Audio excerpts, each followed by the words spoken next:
Good evening everyone. आप सभी का स्वागत है जनवाइज इवेंट्स में। आज आप जुड़े हैं हमारे साथ में 9 फरवरी शुक्रवार शाम 6 बजे। आज सेशन है स्टोरी टेलिंग सेशन विद मौसमी मैम। मैं हूं आपके साथ में दर्शना, आज की आपकी जनवाइज होस्ट। और हमारे साथ आज जुड़े हैं मौसमी मैम, जो हमारे स्टोरी टेलर हैं, आकाशवाणी में एंकर रह चुके हैं, एक वॉइस आर्टिस्ट हैं और बहुत ही सुंदर तरीके से हमें स्टोरी टेलिंग सुनाते हैं, हमें बहुत सारी कहानियां सुनाते हैं। आज की कुछ कहानियां जो हैं वो शॉर्ट स्टोरीज हैं, कुछ आध्यात्मिक कहानियां हैं और कुछ बहुत ही इंटरेस्टिंग कहानियां हैं जो आप आज सुनेंगे।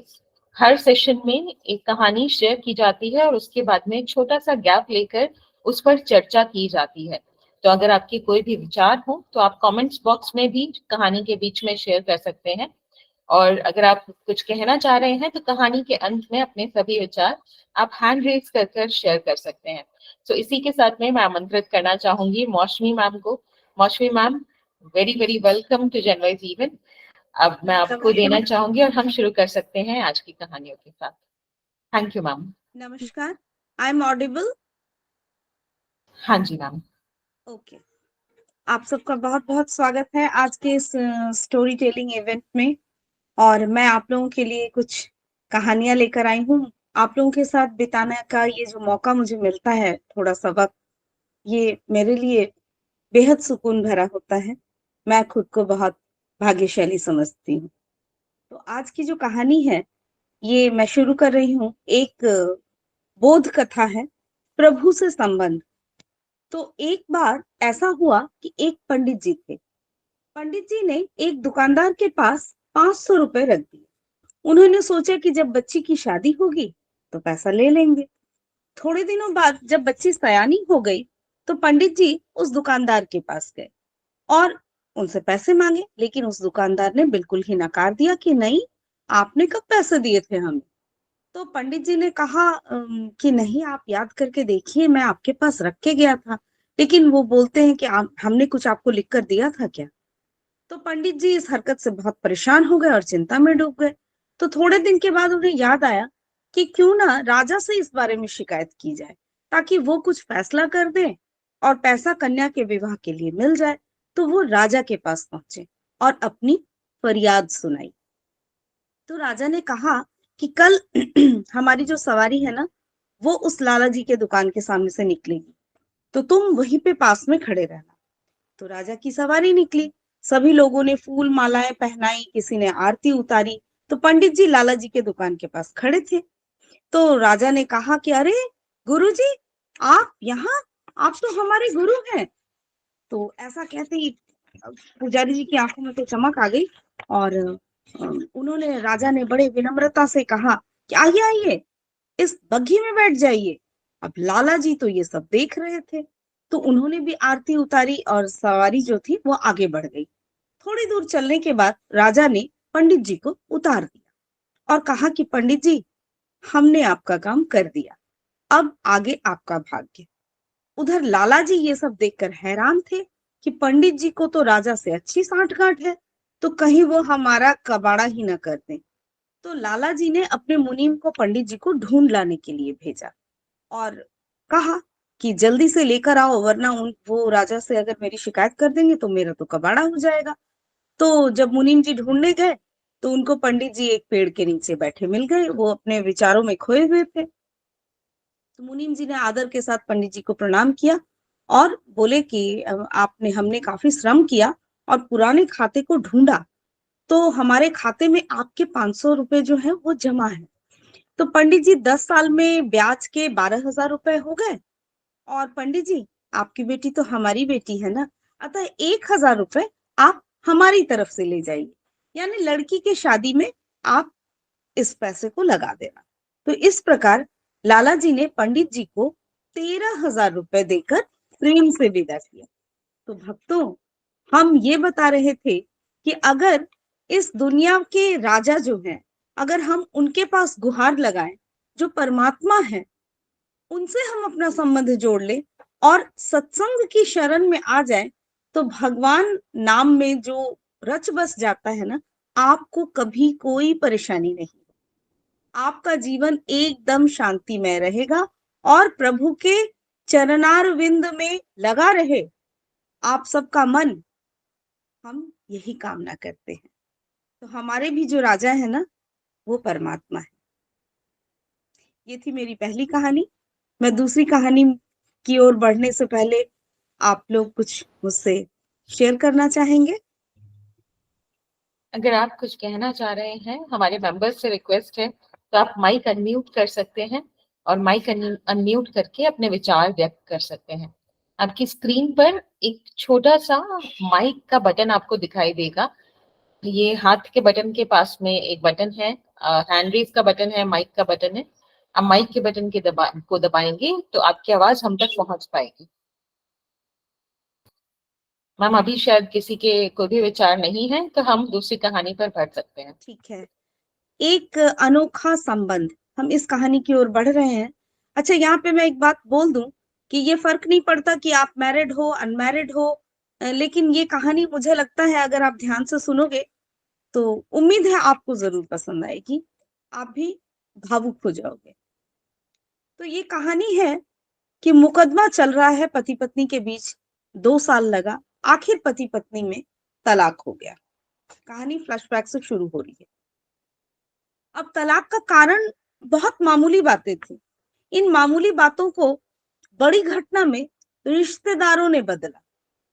हुआ ये कि पति ने पत्नी को किसी बात पर 3 थप्पड़ जड़ दिए और पत्नी ने इसके जवाब में अपना सैंडल पति की तरफ फेंका। सैंडल का एक सिरा पति के सिर को छूता हुआ निकल गया। मामला रफा दफा हो भी जाता, लेकिन पति ने इसे अपनी तौहीनी समझी और रिश्तेदारों ने मामला को और पेचीदा बना दिया। अब देखिए, उन्होंने पहले हाथ उठाया, 3 थप्पड़ जड़े, वो मामला नहीं बना। मामला ये बना कि उत्तेजित होकर उन्होंने अपना सैंडल फेंक दिया है। देखिए, आगे बढ़ते हैं हम लोग इस कहानी में कि होता क्या है। तो मामला और भी रफा दफा हो भी जाता, लेकिन पति ने इसे अपनी तौहीनी समझी और रिश्तेदारों ने मामला को और पेचीदा बना दिया। न सिर्फ पेचीदा बल्कि संगीन। सब रिश्तेदारों ने इसे खानदान की नाक कटाना कहा। ये भी कहा कि पति को सैंडल मारने वाली औरत न तो वफादार होती है और न ही पतिव्रता। इसे घर में रखना अपने शरीर में मियादी बुखार पालने जैसा है। मियादी बुखार आप लोग समझते होंगे, जो रह रह कर चढ़ता है।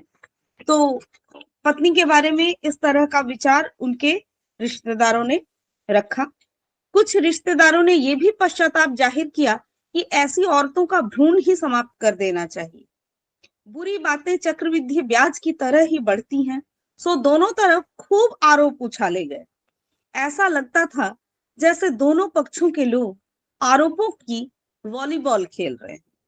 लड़के ने लड़की के बारे में और लड़की ने लड़के के बारे में कई असुविधाजनक बातें कही।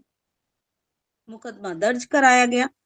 पति ने पत्नी की चरित्रहीनता का, तो पत्नी ने दहेज उत्पीड़न का मामला दर्ज कराया।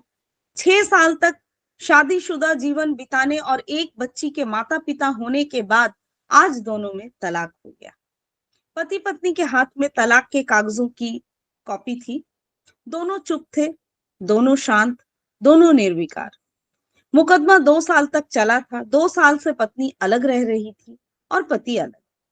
मुकदमे की सुनवाई पर दोनों को आना होता है, तो दोनों एक दूसरे को देखते जैसे चकमक पत्थर आपस में रगड़ खा गए।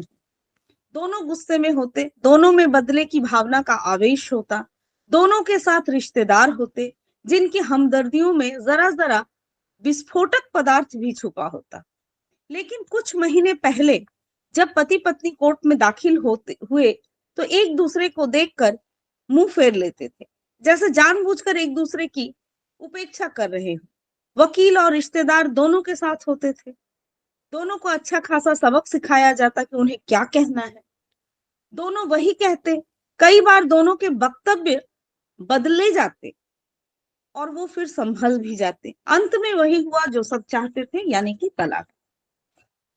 पहले रिश्तेदारों की फौज साथ में होती थी, लेकिन आज थोड़े से रिश्तेदार थे। दोनों तरफ के रिश्तेदार बहुत खुश, वकील खुश, माता पिता भी खुश। तलाकशुदा पत्नी चुप थी और पति खामोश था। ये महज इत्तेफाक ही था कि दोनों पक्षों के रिश्तेदार एक ही टी स्टॉल पर बैठे कोल्ड ड्रिंक्स लिया ये भी महज इत्तेफाक ही था कि तलाकशुदा पति पत्नी एक ही मेज के आमने सामने जा बैठे, लकड़ी की बेंच और वो दोनों। कॉन्ग्रेचुलेशन, आप जो चाहते थे वही हुआ, पत्नी ने कहा। तुम्हें भी बधाई हो, तुमने भी तो तलाक देकर जीत हासिल की, पुरुष बोला। तलाक क्या जीत का प्रतीक होता है? स्त्री ने पूछा। तुम बताओ, पुरुष ने प्रत्युत्तर किया। अब पुरुष के पूछने पर स्त्री ने जवाब नहीं दिया, वो चुपचाप बैठी रही। फिर बोली, तुमने मुझे चरित्रहीन कहा था। अच्छा हुआ, अब तुम्हारा चरित्रहीन स्त्री से पीछा छूट गया। तब पति बोलता है, वो मेरी गलती थी, मुझे ऐसा नहीं करना चाहिए था। मैंने बहुत मानसिक तनाव झेला है। स्त्री की आवाज सपाट थी, न दुख न गुस्सा। जानता हूं, पुरुष इसी हथियार से स्त्री पर वार करता है, जो स्त्री के मन और आत्मा को लहूलुहान कर देता है। तुम बहुत उज्जवल हो, मुझे तुम्हारे बारे में ऐसी गंदी बात नहीं करनी चाहिए थी। मुझे बेहद अफसोस है, पुरुष ने कहा। स्त्री चुप रही। उसने एक बार आंख उठाकर पुरुष की ओर देखा। कुछ पल चुप रहने के बाद पुरुष ने गहरी सांस ली और कहा, तुमने भी तो मुझे दहेज का लोभी बताया था। गलत कहा था, पुरुष की ओर देखती हुई स्त्री बोली। कुछ देर चुप रही, फिर बोली, मैं कोई और आरोप लगाती, लेकिन मैं नहीं। तभी प्लास्टिक के कप में चाय आ गई। स्त्री ने चाय उठाई, चाय जरा सी छलकी, गर्म चाय स्त्री के हाथ पर गिरी की आवाज निकली। पुरुष के गले में उसी क्षण ओह की आवाज निकली। स्त्री ने पुरुष को देखा, पुरुष स्त्री को देखे जा रहा था। तुम्हारा कमर दर्द कैसा है? ऐसा ही है, वही वोवेरॉन तो कभी कॉम्बीफ्लेम। स्त्री ने बात खत्म करनी चाहिए। तुम एक्सरसाइज भी तो नहीं करती, पुरुष ने कहा। स्त्री ने फीकी हंसी हंस दी। तुम्हारे अस्थमा का क्या कंडीशन है? फिर अटैक तो नहीं पड़ा? स्त्री ने पूछा। अस्थमा? डॉक्टर सूरी ने स्ट्रेन मेंटल स्ट्रेस कम करने को कहा है, पुरुष ने जानकारी दी। स्त्री ने पुरुष को देखा, देखती रही एकटक, जैसे पुरुष के चेहरे पर छपे तनाव को पढ़ रही हो। इनहेलर तो लेते रहते हो ना? स्त्री ने पुरुष के चेहरे से नजरें हटाई और पूछा। हाँ, लेता रहता हूं, बस आज लाना याद नहीं रहा, पुरुष ने कहा। तभी आज तुम्हारी सांस उखड़ी उखड़ी सी है, स्त्री ने हमदर्द लहजे में कहा। हाँ, कुछ इस वजह से और कुछ, कहते कहते पुरुष रुक गया। कुछ कुछ तनाव के कारण, स्त्री ने बात पूरी की। पुरुष कुछ सोचता रहा, फिर बोला, तुम्हें 4 लाख रुपए देने हैं ना, और 6,000 रुपए महीना? स्त्री ने कहा, हाँ, तो फिर? वसुंधरा में जो फ्लैट है ना, तुम्हें तो पता है, मैं उसे तुम्हारे नाम कर देता हूँ। 4 लाख रुपए फिलहाल मेरे पास नहीं है, पुरुष ने अपने मन की बात कही। वसुंधरा वाले फ्लैट की कीमत तो 20 लाख रुपए होगी, मुझे सिर्फ 4 लाख रुपए चाहिए, स्त्री ने स्पष्ट किया। नहीं, बिटिया भी तो बड़ी होगी, 100 खर्चे होते हैं, पुरुष ने कहा। वो तो तुम 6,000 रुपए महीना मुझे देते रहोगे ना? स्त्री बोली। हाँ, जरूर दूंगा। 4 लाख अगर तुम्हारे पास नहीं है तो मुझे मत देना, स्त्री ने कहा। उसके स्वर में पुराने संबंधों की गर्द थी। पुरुष उसका चेहरा देखता रहा। कितनी सहृदय और कितनी सुंदर लग रही थी सामने बैठी स्त्री, जो कभी उसकी पत्नी हुआ करती थी। स्त्री पुरुष को देख रही थी और सोच रही थी, कितना सरल स्वभाव का है ये पुरुष, जो कभी उसका पति हुआ करता था। कितना प्यार करता था उससे। एक बार हरिद्वार में जब वो गंगा में स्नान कर रही थी, उसके हाथ से जंजीर छूट गई। फिर पागलों की तरह वो बचाने चला आया था उसे। खुद तैरना नहीं जानता था लाट साहब, लेकिन मुझे बचाने की कोशिशें करता रहा। कितना अच्छा है, मैं ही खोट निकालती रही। पुरुष एकटक स्त्री को देख रहा था और सोच रहा था, कितना ध्यान रखती थी ना। स्टीम लाने के लिए पानी उबालकर जग में डाल देती, उसके लिए हमेशा इनहेलर खरीद कर लाती। सेरेटाइट एक्यूहेलर बहुत महंगा था। हर महीने कंजूसी करती, पैसे बचाती और एक्यूहेलर खरीद लाई थी। दूसरों की बीमारी की कौन परवाह करता है, ये करती थी परवाह। कभी जाहिर भी नहीं होने देती थी। कितनी संवेदना थी इसमें। मैं अपनी मर्दानगी के नशे में रहा। काश मैं इसके जज्बे को समझ पाता। लेकिन अब तो अफसोस करने के अलावा कुछ है नहीं, तलाक हो चुका है। दोनों ही चुप थे, बेहद चुप। दुनिया भर की आवाजों से मुक्त होकर खामोश। दोनों भीगी आंखों से एक दूसरे को देखते रहे। फिर मुझे ना एक बात कहनी है, उसकी आवाज में झिझक थी। कहो। स्त्री ने सजल आंखों से उसे देखा। फिर पुरुष ने कहा, डरता हूं। डरो मत, हो सकता है तुम्हारी बात मेरे मन की बात हो। स्त्री ने कहा, तुम बहुत याद आती हो। पुरुष बोला, और तुम भी। स्त्री ने कहा, मैं तुम्हें अब भी प्रेम करता हूं। मैं भी। स्त्री ने कहा। दोनों की आंखें कुछ ज्यादा ही सजल हो गई थी। दोनों की आवाज जज्बाती और चेहरे मासूम। क्या हम दोनों जीवन को नया मोड़ नहीं दे सकते? पुरुष ने पूछा।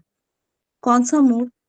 स्त्री ने कहा, हम फिर से साथ साथ रहने लगे, एक साथ, पति पत्नी बनकर, बहुत अच्छे दोस्त बनकर। और ये पेपर? स्त्री ने पूछा। फाड़ देते हैं, पुरुष ने कहा और अपने हाथ से तलाक के कागजात फाड़ दिए। फिर स्त्री ने भी वही किया। दोनों उठ खड़े हुए और एक दूसरे के हाथ में हाथ डालकर मुस्कुराए। दोनों पक्षों के रिश्तेदार हैरान परेशान। दोनों पति पत्नी हाथ में हाथ डाले घर की तरफ चल दिए। घर जो सिर्फ और सिर्फ पति पत्नी का था।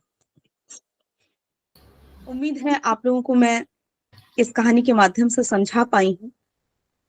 घर सिर्फ घर नहीं होता। घर दो लोगों के जज्बात होते हैं, दो लोगों के रिश्ते की बुनियाद होते हैं, बिल्कुल। जिनको हम पति पत्नी बहुत कहते हैं। बहुत ही सुंदर कहानी मौसमी मैम। और संजीव सर, आप हाथ रेस कर रहे हैं। संजीव कुमार सर, अगर आप कुछ कहना चाहते हैं तो माइक अनम्यूट करें और बताएं। आप अगर हमारे से कुछ भी कहना चाह रहे हैं इस कहानी के बारे में, तो कहानी कैसी लगी तो आप जरूर बताएं।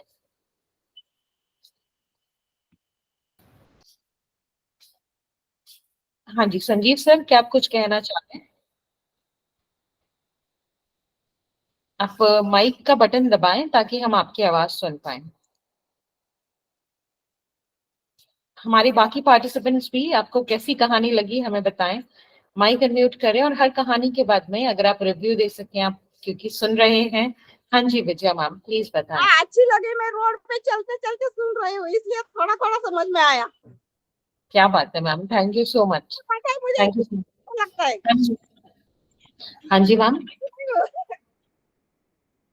हाँ जी, मैं चलते हुए सुन रहे हैं आप। क्या बात है मैम, क्या बात है। आज हमारे साथ में हम सभी के बीच में वैशाली जी भी हैं। और वैशाली जी आने वाले समय में, जैसे मैं और औरको जी इवेंट्स होस्ट करते हैं, वैसे आप सभी के साथ में इवेंट्स होस्ट करेंगे। तो वैशाली जी को भी मैं बहुत बहुत वेलकम करती हूँ। वैशाली जी, अगर आप बता पाएं कि आपको कहानी कैसी लगी तो प्लीज आप भी शेयर करें अपने व्यूज। अदरवाइज हम हमारी आज की अगली कहानी की ओर बढ़ेंगे। हेलो एवरीवन, आई होप सब ठीक है और सबकी हेल्थ अच्छी है। मैं वैशाली हूँ और मैं आप लोगों को ज्वाइन करूँगी नेक्स्ट टाइम से इवेंट्स के लिए। और मुझे जी, मैं मौसमी जी की ये वाली जो कहानी है मैं काफ़ी सुन रही थी, बिकॉज डाइवोर्स एक ऐसा मुद्दा है जिस चीज़ पे जो चीज़ मुझे काफ़ी ज़्यादा टच लगती है। एंड ये स्टोरी मैंने जब उनकी सुनी तो मुझे काफ़ी ज़्यादा प्यारा लगा ये स्टोरी। और आई एम लुकिंग फॉरवर्ड, मैं और आगे वेट कर रही हूँ कि और स्टोरी सुनने के लिए, इसलिए मैं शांत सी जगह पे बैठ चुकी हूँ ताकि मैं और ज्यादा सुन सकूँ। बहुत ही सुंदर वैशाली जी, थैंक यू सो मच। बहुत ही सुंदर, सभी एक्साइटेड है मैम। सो हम नेक्स्ट स्टोरी की तरफ जा सकते हैं। Thank you. मेरी जो अगली कहानी है इसका टेस्ट कुछ डिफरेंट है, ये थोड़ी अलग है। ये है एक चित्रकार की कहानी है। एक नगर में एक बहुत मशहूर चित्रकार रहता था। चित्रकार ने एक बहुत सुंदर तस्वीर बनाई और उसे नगर के चौराहे में लगा दिया और नीचे लिख दिया कि जिस किसी को जहां भी इसमें कोई कमी नजर आए वो वहां निशान लगा दे। उस तस्वीर को चौराहे पे टांग दिया है। और देखिए, बात इसमें बहुत गहरी छुपी हुई है, आप लोग ध्यान दीजिएगा। जब उसने शाम को तस्वीर देखी तो उसकी पूरी तस्वीर पर निशानों से खराब हो चुकी थी। ये देखकर वो बहुत दुखी हुआ। उसे कुछ समझ नहीं आ रहा था कि अब क्या करे। वो दुखी बैठा हुआ था। तभी उसका एक मित्र वहां से गुजरा। उसने उसके दुखी होने का कारण पूछा तो उसने पूरी घटना बताई। तो उसने कहा, एक काम करो, कल दूसरी तस्वीर बनाना और उसमें लिखना कि किस किस को इस तस्वीर में जहां कहीं भी कोई कमी नजर आए उसे सही कर दे। उसने अगले दिन यही किया। शाम को जब उसने अपनी तस्वीर देखी तो उसने देखा तस्वीर पर किसी ने कुछ भी नहीं किया था। तो वो संसार की जो रीत है ना, वो समझ गया कि कमी निकालना, निंदा करना, बुराई करना आसान है, लेकिन उन कमियों को दूर करना ये अत्यंत कठिन होता है। तो जब दुनिया कहती है ना कि हार मान लो, तो हमें क्या करना चाहिए?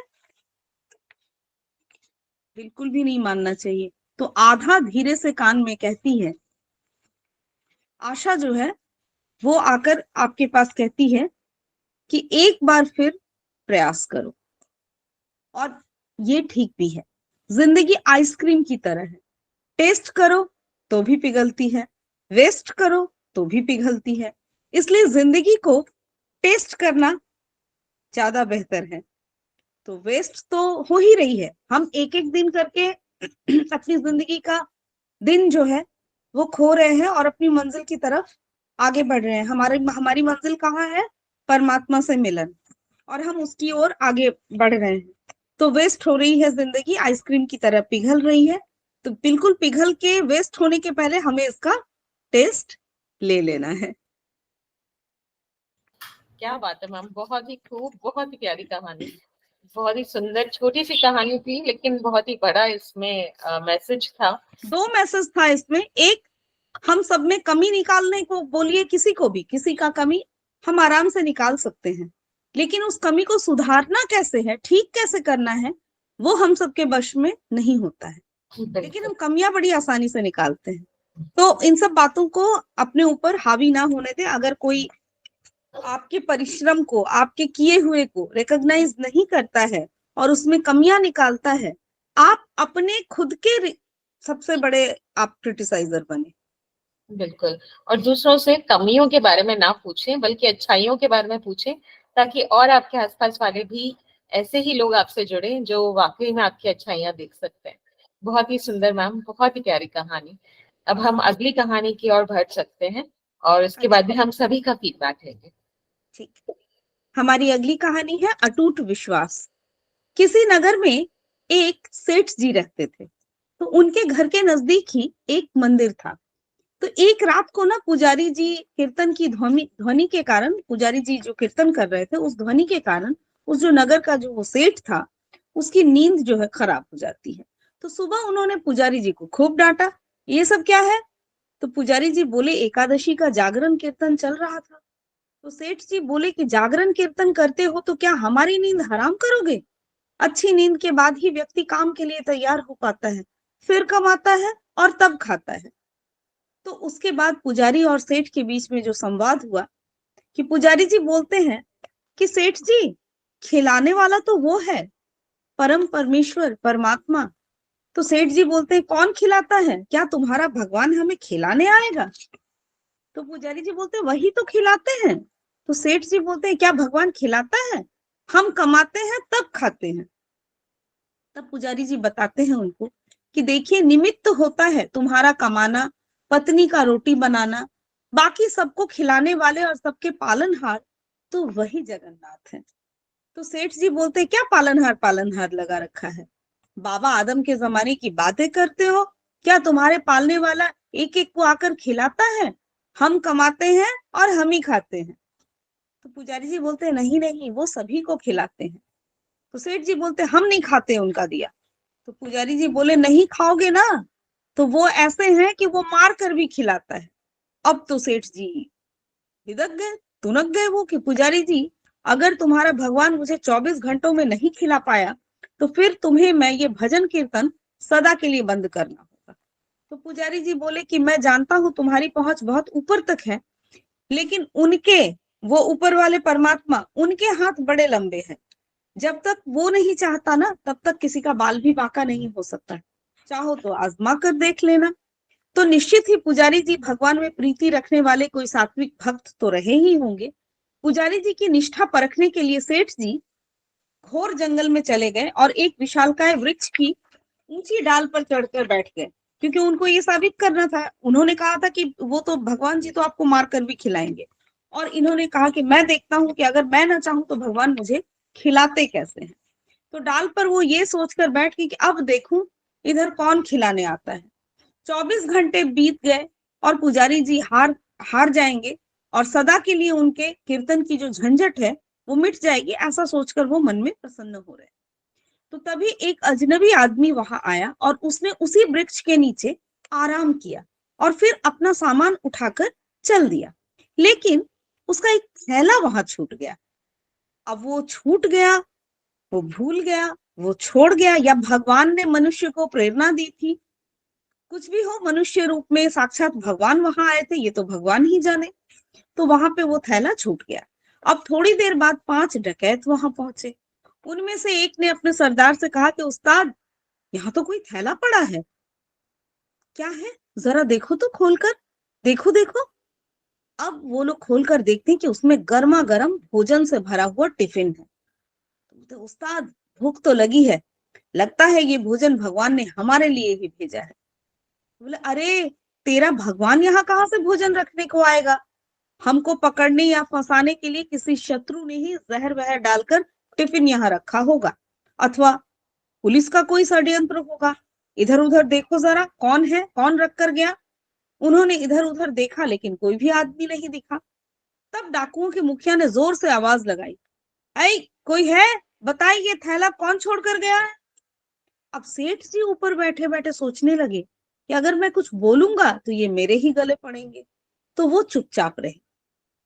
लेकिन उनके हृदय की धड़कने है ना, जो चलाता है भक्त वत्सल, वो अपने भक्त का वचन पूरा किए बिना तो शांत नहीं रहेगा, यानी परमात्मा। तो उसने उन डकैतों को प्रेरित किया और उनके मन में प्रेरणा दी कि जरा ऊपर भी देखो। और उन्होंने जैसे ही ऊपर देखा तो वृक्ष की डाल पर एक आदमी बैठा हुआ नजर आ गया। तो डकैत चिल्लाए, क्या रे, नीचे उतर। सेठ जी बोले मैं नहीं उतरता। क्यों नहीं उतरता? ये भोजन तो तूने ही रखा है ना। तो सेठ जी ने बोले कि नहीं नहीं, मैंने नहीं रखा, यहाँ कोई यात्री अभी आया था और वो ही भूल कर चला गया है। तो ये लोग बोलते हैं कि चल तू नीचे उतर, तूने ही रखा होगा जहर मिलाकर और अब बचने के लिए बहाना बना रहा है। तुझे तो ये भोजन अब खाना पड़ेगा।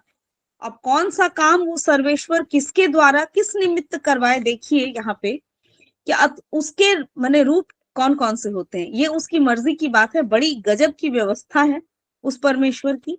तो सेठ जी बोले कि मैं नीचे उतरूंगा भी नहीं और खाना तो मैं कतई नहीं खाऊंगा। तो बोले पक्का तूने इसमें जहर मिलाया है, इसीलिए तू खाना नहीं चाहता, चल नीचे उतर और खाना तो तुझे ही पड़ेगा। अब डकैत उसे धमका रहे हैं।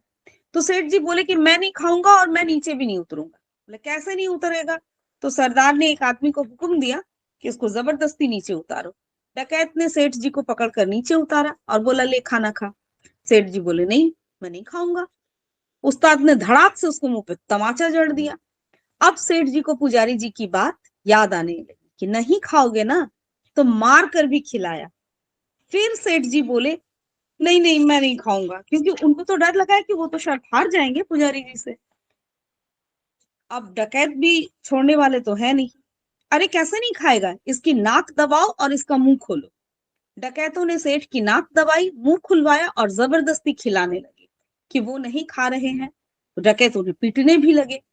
तो तब सेठ जी ने सोचा कि ये 5 हैं और मैं अकेला हूं, नहीं खाऊंगा तो ये मेरी हड्डी पसली सब एक कर देंगे, इसलिए चुपचाप खा लेने में ही भलाई है। और मन ही मन कहे मान गए मेरे बाप कि वो मार कर भी खिलाता है। तो डकैतों के रूप में आकर खिलाए, चाहे भक्त के रूप में आकर खिला दे, लेकिन खिलाने वाला तो तू है। अब पुजारी जी की बात सत्य साबित होती हुई उनको नजर आई। सेठ जी के मन में भक्ति की धारा फूट पड़ी। उनको मार पीट कर डकैत वहां से चले गए तो सेठ जी भागे और पुजारी जी के पास जाकर बोले, पुजारी जी मैं मान गया आपकी बात, नहीं खाए तो वो मार कर भी खिलाता है। तो संसार जगत में निमित्त तो कोई भी हो सकता है, किंतु सत्य यही है कि जगदीश ही जगत की व्यवस्था का कुशल संचालन करते हैं। अतः अपने ठाकुर पर विश्वास, हमेशा दृढ़ विश्वास होना बहुत जरूरी है। तो हमें किसी भी परिस्थिति में उनकी जो बनाई हुई व्यवस्था है, सत्ता है, उस पर उंगली नहीं उठानी चाहिए, अविश्वास नहीं करना चाहिए और अपनी भक्ति को, अपना जो विश्वास है उसको डगमगाने नहीं देना चाहिए। यही था इस कहानी का सार। बहुत ही सुंदर, बहुत ही प्यारी कहानी। थैंक यू सो मच मौसमी मैम। ये थी हमारी आज की आखिरी कहानी मैम। मैम ये हमारी आज की आखिरी कहानी थी। हाँ जी, ये हमारी आखिरी कहानी थी आज की। तो आप सभी से रिक्वेस्ट है कि आपकी आज की कहानियां आपको कैसी लगी, आप सभी कौन हमें। सी कहानी आपको कैसी लगी, आप अगर थोड़ा सा बताएं। हाँ जी बिल्कुल। सो सबसे पहले अनुराधा मैम है हमारे साथ में। अनुराधा मैम प्लीज बताएं आपको आज की कहानियां कैसी लगी। अनुराधा मैम आपका माइक आपको अनम्यूट करना होगा, आपका माइक म्यूट पे है। माइक मैम आपकी आवाज नहीं आ पा रही है, आप अपना माइक एक बार अनम्यूट कर लें। हाथ के बटन के पास वाला बटन है माइक का बटन। एक सेकेंड मैम। हाँ अब एक बार आप ट्राई करें। बहुत अच्छी लगी, सारी कहानियां अच्छी थी। वाह मैम, आपको सबसे अच्छी कहानियां कौन सी लगी? एक वो वाली थी ना अभी जो लास्ट वाली भी अच्छी थी। ओके मैम, हाँ बहुत जी, बहुत धन्यवाद। Thank you so much Anuradha ma'am. सुनने को भी बहुत अच्छा लगता है कहानी, बहुत अच्छी। क्या बोलते भी बहुत अच्छी तरह से, सुनाते भी बहुत अच्छी तरह से है ना, तो बहुत अच्छा लगता है। हाँ जी मैम, थैंक यू मौसमी सो जी, हाँ जी। थैंक यू बेटा। Thank you so much Anuradha ma'am. हमारे साथ में है Shyam Narula sir. Shyam Narula sir please आप माइक। हाँ जी, ये बहुत ही सुंदर प्रेरणादायक, ऐसी कहानियां सुन के मन बहुत ही खुश हुआ। और मैं तो जो भी ये कहानियां सुन रही हैं, मैं सभी से कहूंगा आप जहां भी हो ऐसी कहानियां सुनाओ और भी लोगों को अपने इस इवेंट से जोड़ो। बहुत ही सुंदर, ऐसी प्रेरणा कहानी सुन के मन गदगद हो गया। बहुत बहुत धन्यवाद श्याम सर, बहुत बहुत धन्यवाद। आप भी बहुत ही, आपने सारी बातें आप ही ने कह दी, मेरे पास कुछ बचा ही नहीं कहने को। विजया मैम भी है हमारे साथ में। विजया मैम आपसे मैं रिक्वेस्ट करूंगी कि आप अपना माइक अनम्यूट करें और अगर आपका नेटवर्क अच्छा है तो आप भी बताएं आज का सेशन आपको कैसा लगा। विजया मैम शायद ट्रैवल कर रहे हैं। Vijaya ma'am please mic unmute करें, आपने हैंड रेज किया हुआ है। ओके तो हमारे साथ सैयद सर भी हैं, शील मैम, मुकेश सर। आप भी अगर कुछ कहना चाहें कि आज की कहानी आपको कैसी लगी। हाँ वेरी, हाँ बहुत जी। ही प्यारी। मैं तो मौसमी जी के फैन हूँ भाई, बहुत अच्छी तरह से कहानी सुनाती हैं ये, हाँ और जी बहुत बिल्कुल मजा सर, आता है। बहुत सुंदर कहानियां सुनाते हैं। Thank you so much Syed thank sir. You. ये शील मैम प्लीज मैम आप भी बताएं। मैम माइक अनम्यूट करें प्लीज। नमस्ते मौसमी मैम, आप बहुत अच्छी नमस्ते। कहानी लाते हैं, बहुत अच्छा लगता है सुनकर के। कहाँ से इतनी सुंदर कहानियां ढूंढ लेते हैं, हमारे लिए बहुत परिश्रम करते हैं, इसके लिए बहुत बहुत धन्यवाद। नहीं, आप लोग पेशेंसली सुनते हैं तो मेरा भी उत्साह बना रहता है कि मैं कुछ अच्छा चीज आप लोगों के लिए लाऊं। हाँ जी थैंक यू, बहुत अच्छी बात है ma'am. Thank you so much शील मैम, और थैंक यू सो मच मौसमी मैम। बहुत ही प्यारी कहानियां, बहुत ही सुंदर कहानियां। वैशाली जी आप भी हैं यहाँ पे, आपको कैसी लगी कहानियां प्लीज आप भी बताएं। अगले कुछ सेशन से मौसमी मैम के साथ में मेरी जगह आप वैशाली मैम को देखेंगे। सो वैशाली जी अगर आप सुन पा रहे हैं प्लीज बताएं। काफी अच्छी हैं सारी कहानियां ही। ऐसे वो होता है ना बचपन वाला एडिक्शन लगता है, बेड टाइम स्टोरी सुनने के लिए, तो वैसे आपने एक एडिक्शन लगाया है इवनिंग्स टाइम स्टोरीज के लिए, काफी अच्छी चीज है, थैंक यू सो मच। और मुझे भी ऐसी सारी कहानियों के बारे में इतना पता नहीं था, बट जानकर मुझे काफी खुशी हो रही है। Wonderful wonderful. ऐसी कहानियां, आध्यात्मिक कहानियां मैं भी नहीं सुनती थी पहले, लेकिन मौसमी मैम ने जब से सुनाना शुरू किया है आनंद ही अलग आते हैं। थैंक यू सो मच मौसमी मैम। तो इसी के साथ में हम आज का सेशन यही समाप्त करेंगे। आप सभी का बहुत बहुत धन्यवाद। अपना दर्शना मैम, आप छुट्टी पे जा रहे हैं? थोड़ा सा दिन, हाँ जी मैम। फिर तो रूबरू होना पड़ेगा। हाँ जी, कभी कभी जरूर मैं हफ्ते में एक सेशन लेने की पूरी कोशिश करूंगी, लेकिन तब तक के लिए वैशाली मैम की एक्सपर्ट हाथों में मैम के छोड़ के जाऊंगी। तो हाँ जी शील मैम, बिल्कुल। अभी तंबोला का भी सेशन बाकी है और कल मेडिटेशन का भी सेशन है। अगले हफ्ते में भी बहुत सारे सेशन है, अभी मैं यहीं पे हूँ, तो तब तक जरूर एक बार जरूर से मिलेंगे। थैंक यू शील मैम, आपने काफी सारी चीज कह दी है। अब मुझे डेफिनेटली मैंने नोट डाउन भी कर रखा है और पूरी मेरी कोशिश है इसके ऊपर कि ये मैं डेफिनेटली करूं। थैंक यू सो मच शील मैम। Thank you ma'am. इसी के साथ में हम हमारा आज का सेशन यही समाप्त करेंगे। आप सभी का बहुत बहुत धन्यवाद।